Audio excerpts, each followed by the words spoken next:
Continuamos con su programa El Día por Telesistema Canal 11, agradeciendo infinitamente su atención. Bien amigos, miren, en las últimas horas se ha producido ante la Junta Central Electoral el depósito de las alianzas de los partidos, de manera que estamos en un momento importante. Se ha producido como un reacomodo del ajedrez político también por las alianzas que se han anunciado entre los principales partidos de oposición. Nosotros hemos querido consultar, escuchar, por eso hemos invitado a un politólogo, él es consultor, él es profesor universitario, que nos puede ayudar a dar una mirada amplia a lo que está pasando con la política dominicana, pero también él es un analista internacional y nos puede ayudar a entender qué está pasando a nivel global con estos conflictos que se han dado, las tendencias de una ola conservadora en algunos sitios, lo que ocurre ahora mismo, por ejemplo, en Argentina, lo que está pasando en Gaza, en fin. Es una persona con bastante profundidad de pensamiento. Me refiero a Elvin Calcaño, que está con nosotros, como ya dije, profesor, politólogo, consultor. Buenos días, Elvin. Buenos días, Germán. Un honor estar aquí. Muchas gracias por la invitación. El honor es nuestro. Elvin, se ha producido, y quisiéramos tu opinión, sobre esta amalgama que se ha producido en la política dominicana. Vemos gente que antes estaba de un lado y ahora está con otro. Alianzas que tú decías hace un tiempo imposible y sin embargo se han producido. Sí, efectivamente. Yo creo que ya a partir de ahora podemos hablar, lo que más técnicamente se dice, de un escenario electoral más construido, ¿no? Un escenario electoral donde ya se han depositado las alianzas, donde ya está, me parece a mí, definido en gran medida lo que va a ser el marco en el cual se va a desarrollar esta jornada electoral que nos va a llevar de febrero y luego a mayo del próximo año, que son dos grandes bloques, ¿no? Un bloque de gobierno con un conjunto de alianzas que suman más de 18, si tengo bien entendido, y por otro lado un bloque de oposición que aglutina a un partido que se dividió, pero que son dos partidos que vienen de un mismo recorrido, y un partido que es el PRD, que es disminuido, pero que todavía tiene capacidades ciertas capacidades en el escenario de partidos y políticos dominicanos. Entonces yo creo que en primer lugar lo que podemos hablar ahora es de un escenario electoral más construido, y esto tiene una implicación que es importante, que es que a partir de ahora las encuestas podríamos verlas mucho con más detenimiento, en el sentido de que puedan mostrar de manera más asertiva lo que está pasando en términos de las tendencias de voto y en términos de las preferencias electorales de la gente. Con las encuestas, cuando los escenarios electorales están más construidos, son mucho más, vamos a decir, verídicas, ¿no? Tienen más elementos que uno pueda decir que se acercan más a la realidad. realidad. Claro, cuando los escenarios están construidos en el sentido de que ya la gente sabe cuál es la oferta electoral, la gente ya sabe cómo se están moviendo sus partidos de preferencia, si son simpatizantes, si son militantes. Y yo creo que eso es lo primero, yo creo que podríamos fijar que es un escenario electoral que ya está más construido en el país. Definitivamente. ¿Y piensas que hay una correlación de fuerza favorable al oficialismo, o que este reagrupamiento de la oposición le brinda una oportunidad de desplazar al PRM del poder? Eso habría que verlo un poco. Yo lo diría a partir de lo siguiente, y pongo por ejemplo la figura del expresidente Leonel Fernández, que se ha ido presentando, y así lo muestran algunas encuestas anteriores, como el principal opositor al gobierno. Y lo fijo de lo siguiente: por ejemplo, en las encuestas, el expresidente Fernández tiene en torno de un 37 a un 38, poco más, poco menos, de gente que dice en las encuestas que nunca votaría por él. Eso es lo que se llama un techo electoral en un candidato. Okay. Pero por otro lado está lo que es un techo político de un candidato, ¿no? El techo político te lo define la capacidad que tú tengas de hacer alianzas, de buscar, de acercarte a sectores que puedan traccionar, mover votos, que tengan capacidad del día de la elección llevar la gente a votar, y eso puede hacer que tu techo electoral aumente, que sea más alto. Entonces lo digo en el sentido de que ahora que este escenario electoral está más construido, la clave va a estar en el segundo lugar, tanto en febrero como en mayo, en caso de que pueda haber una segunda vuelta, donde podamos ver cómo se mueven esos techos políticos y electorales de la oposición. Hasta ahora, la realidad, a mí me parece, es que el presidente y el bloque de gobierno, hablando en términos de los dos grandes bloques que mencionaba hace un rato, tiene grandes posibilidades de reelegirse porque factores que puedan impedir su reelección no están tan presentes, en el sentido de no hay una crisis económica, digamos, brutal. ¿Tú quieres una más grande? Sí la hay, pero no en el sentido de que, por lo No, menos... no al nivel de que pueda estremecer. estremecer Oh. y que pueda hasta ahora una tendencia que se puede ver de que el presidente tiene más favorabilidad que su propio partido y tiene más favorabilidad, mucho más que sus propios funcionarios. Una crisis económica que pueda darle un giro a eso, todavía yo no la veo tan clara. Su partido está en sentido general unificado y la oposición todavía está buscando su camino, porque esa alianza de oposición tiene una complejidad. Lo ha dicho el propio expresidente Danilo Medina, que es que quien quede primero de esa alianza puede comerse el segundo, y eso genera reticencias en los niveles medios y altos de sus propias dirigencias. Escuché un audio que se filtró que decía que quien quedara en tercer lugar, es decir, se está refiriendo obviamente entre la Fuerza del Pueblo y el PLD, iba a la extinción. Es una posibilidad, porque vienen como decíamos hace un rato, de un mismo recorrido, vienen de un mismo partido, que es el antiguo PLD. Entonces, quien quede segundo de ellos, y si se da un escenario de segunda vuelta, y si la oposición gana luego un escenario de segunda vuelta, podría estar efectivamente por un tema de que vienen de la misma estructura, de la misma militancia, la misma mística, pueda estar subsumiendo al tercero. Y además que la política dominicana, el histórico de la política de nuestro país muestra que los terceros y cuartos partidos terminan siendo subsumidos por esos primeros dos partidos en la historia. Pasó ya con el Reformista, Pasó con con el el PRD. Reformista, con el PRD. Ciertamente. Es el histórico de la política dominicana. Y a propósito de alianzas, ¿qué impacto, qué aportan esos grupos? Porque se ha dicho que hasta 18, ¿no? 20 partidos minoritarios han apoyado al PRM. ¿Qué aportan esa gente? Hay quienes lo ven como rémoras, que van ahí picando, buscando lo suyo cada quien. Sin embargo, ayer decía un alto dirigente, Simón Freund, u otro, que un diputado del PRM decía que eso eran los que garantizaban el triunfo. Ciertamente esa gente aporta. Sí, aportan. Y sobre todo a mí me parece que tienen un aporte que puede ser clave en un escenario donde un triunfo de primera vuelta o de segunda para el bloque oficialista del presidente se defina con pocos votos, y es en el sentido de que muchos de estos partidos, algunos de ellos, le permiten al gobierno conectar con sectores descontentos con los cuales ganó en la elección del 2020, sectores de sociedad civil, sectores de una militancia más ideológica, de una militancia más progresista, etcétera. ¿Y queda algo de ideología?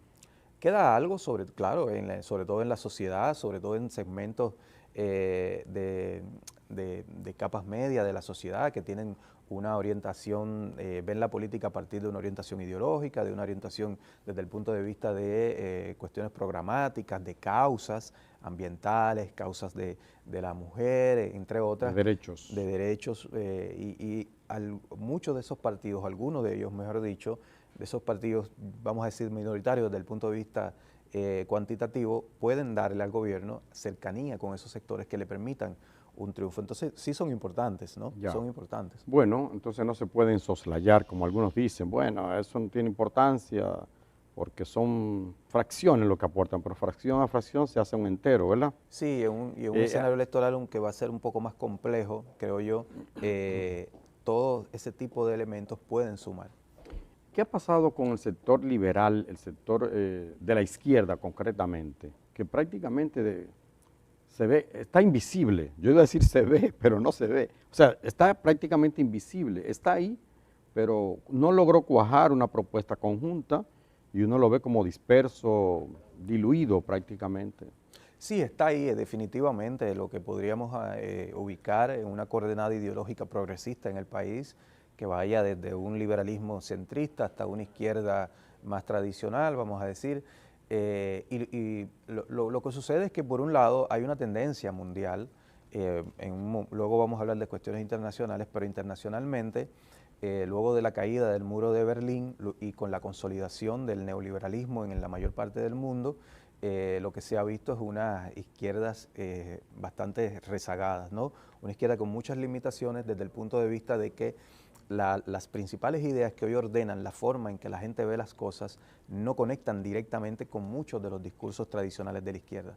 Por otro lado, estructuralmente aquella sociedad desde la cual la izquierda desarrolló sus grandes discursos y sus grandes fórmulas y concepciones, que era la sociedad del capitalismo productivo del siglo XX, no es la sociedad de hoy, ¿no? La sociedad de los autónomos, de los Uber, la sociedad de los emprendedores, de la sociología de las trayectorias, como dicen algunos autores. Esa sociedad cambió. Por lo tanto, la base sobre la cual se hacía una política progresista es distinta.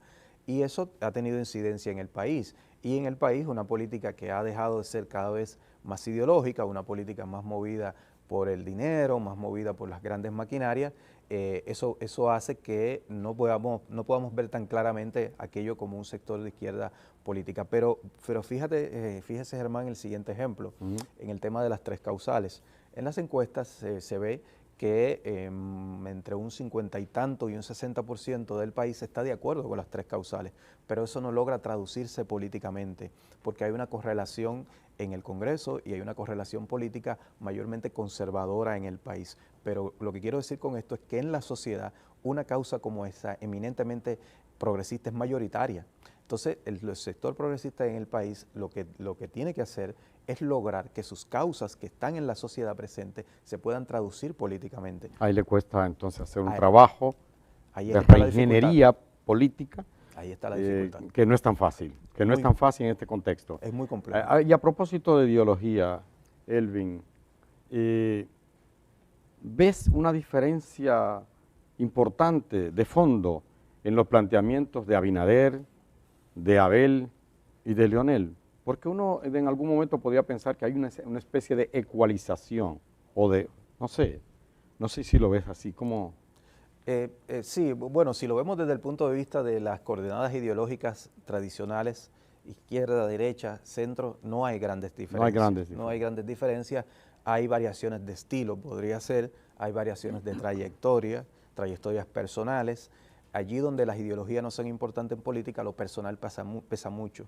Por eso nosotros vemos, y yo hablo con muchos colegas y personas de la América Latina y de Europa que me preguntan sobre el escenario dominicano, y una de las cosas que destacan y hablamos mucho es que es un escenario muy centrado en las personas. En las personas. No tanto en los proyectos, no tanto en las ideologías. Bueno, ¿no? ya se ha hablado históricamente del papel del individuo. Las masas son las que hacen los cambios, pero el individuo juega un papel a veces protagónico. Bueno, ya que tocas lo internacional, permíteme que pasemos a otro ámbito, salimos de la isla. Tú que analizas, que das seguimiento a los grandes temas internacionales, ¿qué está pasando, por ejemplo, en países como Argentina, que se supone con un nivel de educación y desarrollo político muy diferente al de República Dominicana, y sin embargo uno ve un debate entre un Javier Milei, un hombre totalmente estrambótico, yo no sé cómo decirle, ¿no? Sí. Fuera de serie, y otro que representa el statu quo, pero que es una persona que ha fracasado en términos del modelo económico que ha implementado su gobierno, porque él es parte del actual gobierno. Sí. En Argentina hay dos elementos, ¿no? Que son, yo creo que están definiendo lo que allí está ocurriendo. Por un lado es una tendencia que es muy internacional, que la pudimos ver con Estados Unidos con Trump, en Brasil con Bolsonaro, en España con Vox, Francia con Marine Le Pen, incluso en Inglaterra en el 2016 con Nigel Farage, el Brexit y todo lo demás, que es un malestar ciudadano que se está traduciendo en alternativas reaccionarias de ultraderecha en el mundo, ¿no? Los sectores políticos reaccionarios de ultraderecha están logrando captar y traducir políticamente el malestar ciudadano en una época de crisis, en una época de mucha inseguridad, de mucha incertidumbre, lo cual no ha hecho sino aumentar luego de la pandemia en el 2020. Entonces Milei lo que hace es encarnar una ira presente en la sociedad argentina, producto, y aquí está el segundo elemento, de un fracaso que tiene lo siguiente en Argentina. En Argentina ha habido dos grandes fracasos. Uno, la derecha neoliberal de Macri, del 2015 al 2019, muy mal. Y luego el fracaso del actual gobierno peronista de centro-izquierda del 2019 al 2023. Es decir, ambos marcados por la corrupción. Ambos marcados por corrupción, por ineficiencia a la hora de solucionar problemas, marcados ambos por la inflación. Cuando Macri, yo iba mucho a Argentina cuando estaba Macri por temas de trabajo, y la inflación en el 2018-19 en Argentina era fuertísima. Una cosa hoy podía costar 120 pesos, mañana 160, después volvía a 100. Era así, con Macri, sin pandemia y sin guerra. Y ahora con el gobierno, vuelvo y digo, de centro izquierda, Alberto Fernández, donde Massa es el actual candidato es ministro de Economía. De Economía. Ha fracasado también en lo mismo. Entonces hay un descrédito de la clase política tradicional argentina, hay un malestar ciudadano que no ha logrado encauzarse por vía de los partidos tradicionales y ahí ha surgido un Milei. Pero ese Milei, como vimos en el debate del domingo, tiene crecientes limitaciones, muy grandes limitaciones. Y eso hace que se dé una cosa que es casi increíble desde el punto de vista lo veo más como consultor, es casi increíble que el ministro de Economía, con un 100% de inflación acumulada, hoy día pueda ganar una segunda vuelta, que es lo que va a pasar el domingo. Quizá por un voto en contra. Y un voto de o el miedo. miedo. Un voto de miedo. Miedo a Milei. Miedo a Milei. Que surgió por el miedo, precisamente, manipulando. Sí, lo que pasó en Argentina es que hasta la primera vuelta, la molestia, la ira, era el elemento que ordenaba el voto. Ahora el elemento que está ordenando el voto de las encuestas que he visto y hablando con colegas de allá es el miedo. Y Milei despierta miedo en mucha gente. Ya no es tanto que la gente esté molesta. Hasta a mí me da miedo Milei. Ya no es tanto que la gente esté molesta, sino que ahora la gente tiene miedo y por eso la opción de voto de Milei ha disminuido y Massa es competitivo frente a él hoy día. No, y quedó muy bien en el debate. Le fue muy bien, es un político profesional, formado, Milei no. Un veterano. Exactamente. Sí, le fue bien. Permíteme invitarte a que demos un salto en el Atlántico y caigamos en España. Yo quiero llegar hasta Gaza, pero bueno, parémonos un momentito en España. Con esto de lo que ha pasado con el acuerdo que ha logrado el PSOE y la respuesta a la movilización que ha convocado el PP. Sí, en España hay como un resurgir, un fortalecimiento de la ultraderecha en España. Hace ya un tiempo en España, pues como decía, ya es un fenómeno internacional. Vox en España, que es la ultraderecha reaccionaria, no es nuevo realmente. Vox es un desprendimiento del PP, que es el Partido Popular tradicional, y representa lo que en España se llama el franquismo sociológico, ¿no? Que es algo que siempre ha estado ahí en la sociedad. Reminiscencia de la dictadura. Reminiscencia de la dictadura, una visión autoritaria de la realidad, etcétera. Entonces, Vox ha tenido cierto éxito electoral, ha disminuido, y el PSOE, lo que ocurre es que en España hay una política de bloques hoy día. Hay una parte que es un bloque de derechas y otra que es un bloque reaccionario. El PSOE, el Partido Socialista Obrero Español, logra hegemonizar ese bloque de ¿Y no le costará este acuerdo con Junts, con los catalanes? ¿No le costará? Según las encuestas le ha costado como un punto realmente. Lo que ocurre en España es que, y a eso iba, que la respuesta de los sectores reaccionarios ha sido tan tremenda que ha asustado a mucha gente. Ya. Y eso ha permitido que el PSOE siga siendo fuerte y bueno, que esa alianza progresista del PSOE con partidos independentistas españoles y partidos de izquierda como Sumar todavía sea fuerte. Definitivamente. Bueno, tenemos que terminar, lamentablemente. Yo te he invitado precisamente porque quería que conversáramos sobre Gaza. Se nos queda Gaza. Pero bueno, aunque sea una Gaza, pongamos a ese tema. Si puedes resumirlo brevemente, ¿qué va a pasar con esta tragedia humanitaria? Esto que está ocurriendo con Israel, ¿es sostenible esto? ¿Llegará alguna salida a esta situación? Yo decía hace como 2 semanas que en la medida de que la agresión sobre Gaza aumente, que la respuesta israelí sea más fuerte, va a provocar que muchos actores internacionales presionen al gobierno de Israel para que detenga su agenda militar en Gaza. Y es lo que está ocurriendo. El viernes pasado Macron, presidente de Francia, ya decía que era inaceptable lo que estaba pasando en Gaza. Entonces yo creo que la tendencia que se va a ir viendo es que cada vez se le va a hacer más difícil a Israel sostener su agenda militar en Gaza y eso va a provocar cierta reconfiguración que probablemente lleve a una negociación. Le agradezco muchísimo Elvin Calcaño Ortiz, politólogo, consultor, creo que nos ha dado una pincelada sobre temas fundamentales de hoy día. Muchas gracias. Y a ustedes, amigos, sigan con el día. Volvemos después de esta brevísima pausa.